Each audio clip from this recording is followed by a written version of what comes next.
makin kelihatan aslinya. Asal Kang Deddy tahu ya, Rumah Sakit RSUD Al Ihsan ini adalah hibah dari Yayasan Al Ihsan. Jadi sejak 93 rumah sakit ini dikelola oleh Yayasan Al Ihsan. Lalu baru pada tahun 2004 dihibahkan kepada Pemprov Jawa Barat pengelolaannya. Dan saat itu pun namanya tidak diganti. Untuk apa? Untuk menghormati pendiri rumah sakit tersebut. Di tahun 2008 baru berganti menjadi RSUD karena memang pengelolaannya menggunakan APBD, menurut saya nggak ada masalah. Tapi ketika Al Ihsannya diganti, ini seolah-olah Kang Deddy ingin mengubur histori di belakang rumah sakit Al Ihsan ini. Padahal Al Ihsan ini adalah rumah sakit Islam dan dikelola menggunakan dana Basnas, dana zakat warga Jawa Barat. Gitu. Kalau tujuannya ingin mengangkat budaya Sunda, kenapa harus dibentur-benturkan dengan budaya Islam yang sudah melekat di rumah sakit tersebut?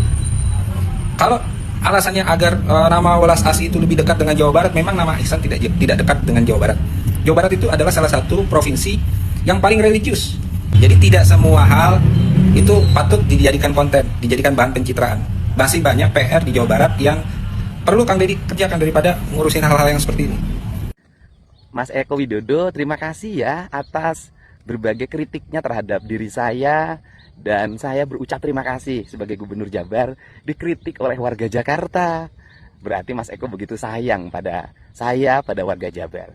Tapi lain kali kritiknya, sarannya itu harus punya narasi dan landasan hukum yang memadai. Tidak menyebar berita yang hoax. Sebaiknya Mas Eko kalau menyampaikan sesuatu baca putusan Mahkamah Agung. Di sana sangat lengkap narasi bagaimana yayasan didirikan, sampai mendirikan rumah sakit, sampai menjadi proses hukum, dan sampai disita oleh pengadilan dan diserahkan secara penuh kepada pemerintah Provinsi Jawa Barat melalui putusan Mahkamah Agung. Nah, karena apa? Karena berita hoax itu berdosa loh, dan bisa menimbulkan polemik yang berkepanjangan.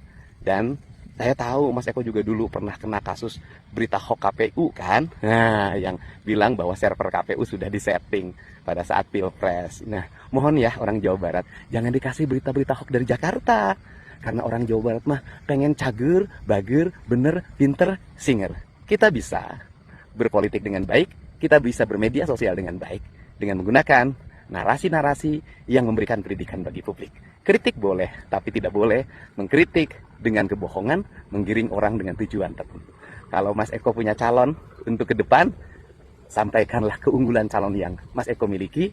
Tidak boleh menjatuhkan orang lain dengan cara-cara yang kotor.